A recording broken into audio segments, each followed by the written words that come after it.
최근 국회에서 발의한 무한 계약갱신 청구권이 통과되면 세입자는 무조건 좋고 집주인은 다 망하게 되는 걸까요? 오늘은 이거에 대한 이야기를 해보겠습니다. 네, 안녕하세요. 지배부TV입니다.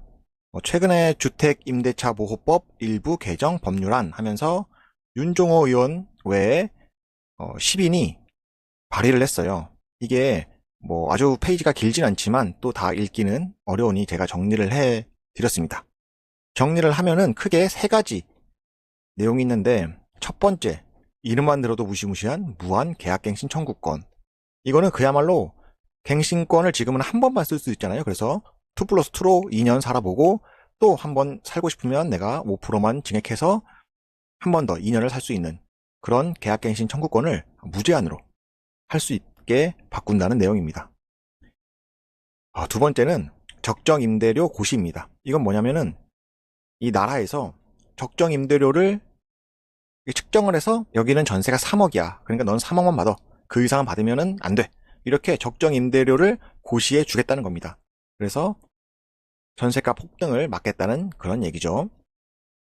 세 번째는 전세보증금 플러스 대출이 주택가격의 70%를 넘으면 안 된다는 겁니다. 이렇게 되면은 상당히 쉽지 않은데, 하나하나 말씀드리면, 우선 이런 식으로 세입자에게 혜택을 주고 집주인에게 규제를 강화시키면 당연히 임대업을 안 하겠죠. 누가 이렇게 빡세게 내가 한번 세입자를 구하면은 다시 내쫓을 수도 없고, 나한테 혜택 들어오는 것도 없고, 월세도 적정으로 기준을 정해놓고 이렇게 다 만들어 놓으면은 누가 임대업을 하려고 하겠습니까? 그래서 아무도 임대업을 하지 않으려고 합니다. 그러면 현재 그나마 있던 다주택자들도 다 똘똘한 한 채로 쏠리겠죠. 지금도 안 그래도 쏠리고 있는데 더 쏠리게 됩니다, 여기가. 그러면 어떻게 되죠? 전세 물량은 진짜 바닥이 됩니다. 안 그래도 요즘 서울 수도권의 물량이 점점 없어지고 있는데, 그거를 더 완전 바닥을 치게 만드는 그런 정책이죠. 그러면 어떻게 되죠? 전세는 이제 없습니다. 그럼 그나마 있는 사람들은 어떻게 되겠어요? 월세로라도 내겠죠. 전세는 못 주게 되니까 이제 물리적으로 전세를 주기가 상당히 어려워집니다. 이런 식으로 되면 월세라도 받아야겠다 하고 월세가 폭등이 됩니다. 그러면 아까 적정임대료로 월세도 100만 원 이상 받으면 안 돼, 이런 식으로 규제하면 안 되냐? 그러면 폭등이 되지 않는 거 아니냐라고 말씀을 하시는 경우도 있겠는데, 이런 경우는 오르게 돼 있습니다. 이게 수요와 공급에 의해서 수요는 점점 많아지는데, 왜냐면 전세 월세 물량이 다 없으니까. 근데 공급이 적기 때문에 이 가격은 무조건 오르게 되어 있어요. 어떤 식인지는 저도 정확히 말씀드리기 어렵지만, 한 가지 예를 들으면 특정 월세가 100만 원이다. 그럼 100만 원으로 월세를 하고 플러스로 관리비를 100만 원을 받는 겁니다. 극단적인 예이긴 하지만 이런 식으로라도 가능하다는 거예요.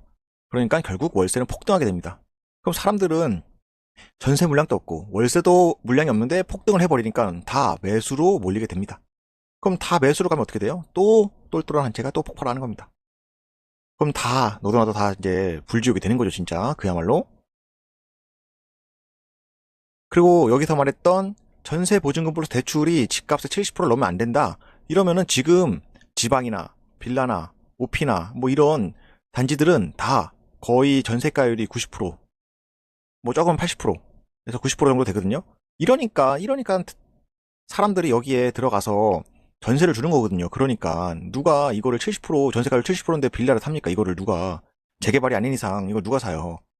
지방 소액 아파트를 만약에 1억 5천이면은 한 1억 3천에서 1억 4천은 돼야지 내가 1천만 원, 2천만 원 투자해서 이 투자를 하는 거지. 이게 70%면 이거 누가 투자합니까? 이거 솔직히. 그럼 다 죽으라는 거죠, 이거는. 이건 솔직히 말이 안 되는 그런 정책이라고 보입니다. 그리고 이 무한 계약 갱신 청구권도 사실 참 말이 많은데, 이게 이미 하고 있는 곳이 있어요. 꽤 있는데 그 중에 대표적인 곳이 독일입니다. 독일은 상당히 선진국이고 또 이걸 오래 해 오고 있어요. 계약갱신 청구권을 무한으로 하는 걸 되게 오래 하고 있어서. 그럼 독일은 지금 어떤 식으로 주택 시장이 되어 있냐, 이거를 보면은 우리의 미래를 알 수 있게 되겠죠. 이 발의안이 통과된다면. 우선 독일의 평균 세입자의 거주 기간은 12년입니다. 정확히 말하면은 12.8년이고요. 어쨌든 이렇게 긴 거죠. 여기도 나와 있지만 우리나라보다 4배가량 높은 겁니다. 우리나라는 한 3년에서 4년 정도밖에 안 하거든요. 그러니까 거의 내 집이 아니라 세입자 집이 되는 거죠. 12년을 있는데 내 집이 아니라 세입자 집이 맞겠죠. 근데 이러면 또, 그래, 세입자한테 그래도 좋은 거네. 그건 좋은 정책 아니야? 이렇게 생각하실 수 있는데, 막상 그렇지가 않습니다. 우선, 12년이라고 평균이 되어 있으니까 그보다 더 오래 사시는 분도 있겠죠. 분명 거의 대부분은 더 오래 살 겁니다. 좀 적게 사는 사람들이 있으니까 평균이 그렇게 될 텐데, 그러면 집주인이 이 집 관리를 할 필요가 없어요. 집 관리를. 이렇게 깔끔하게 할 필요가 없습니다. 뭐 도배도 다 떨어져 있고, 장판도 다 우러져 있고, 막 이런 거 다 어디 뭐 전구 뭐 다 갈지도 않고, 집주인이 이걸 관리할 필요가 없잖아요. 왜냐면 세입자가 어차피 안 나갈 건데, 뭐 세입자분이 알아서 하세요. 싫으면 나가시든지. 뭐 이런 식으로 집주인이 하겠죠. 그럼 세입자는 그냥 좋지 않은 퀄리티의 집을 계속 유지하면서 살 수밖에 없습니다. 뭐 그런 불편함이 있습니다. 근데 뭐 이 정도는 또 세입자가 감수할 수도 있어요. 왜냐면 내가 월세 싸게 살고 좋은 데 사니까 뭐 이 정도는 감수하지 이렇게 생각할 수 있습니다. 근데 진짜 심각한 문제는 이제부터인데요. 진짜 심각한 문제는 주요 입지에 한 번 월세를 구하면 평생 안 나간다는 문제가 있습니다. 당연히 내가 지금 뭐 강남 3구, 용산 이런 데 월세를 구했어요. 싸게.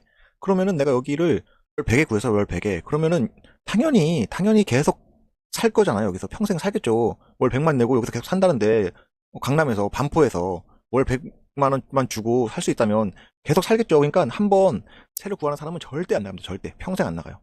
그러면 어떻게 되냐면 월세 매물이 거의 안 나옵니다. 당연히 그렇겠죠. 주요 입지는 월세 매물이 거의 나오지가 않아요.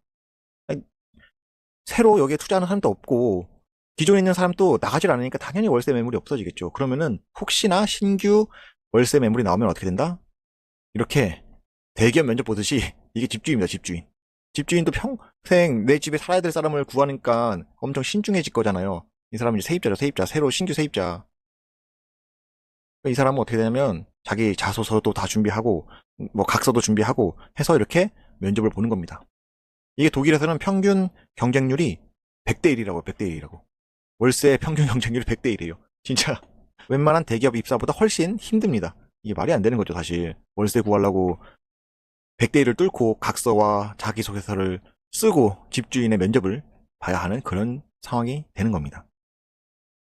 그리고 또 이미 중년 노년층은 주요 입지에 월세를 이미 구했을 거잖아요. 이분들이 구하면은 이 신혼부부들이 갈 곳이 없습니다. 이미 주요 입지에 기존 분들이 살고 있으니까 새로운 수요자인 신혼부부들은 외곽으로 밀려날 수밖에 없는 거죠. 이렇게 점점 더 서울 중심이 아니라 경기도 외곽으로 밀려나게 됩니다. 뭐 이 어르신들이 잘못했다는 게 아니죠. 이 기존 분들은 당연히 여기 사는 게 합리적인 겁니다. 그러니까 상황적으로 이분들은 여기에 계속 버티기를 할 수밖에 없는 상황이 되는 거고 신혼부부들은 상황상 어쩔 수 없이 외곽으로 계속 밀리게 되는 겁니다. 그러다가 입지 좋은 곳에 혹시나 월세가 나왔어요. 혹시나 나오면 어떻게 된다?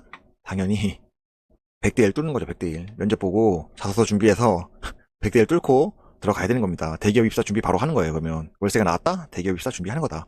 이렇게 보시면 됩니다. 뭐 상황이 이러니까 당연히 월세는 당연히 오르게 되겠죠. 월세가 안 오를 수가 없습니다.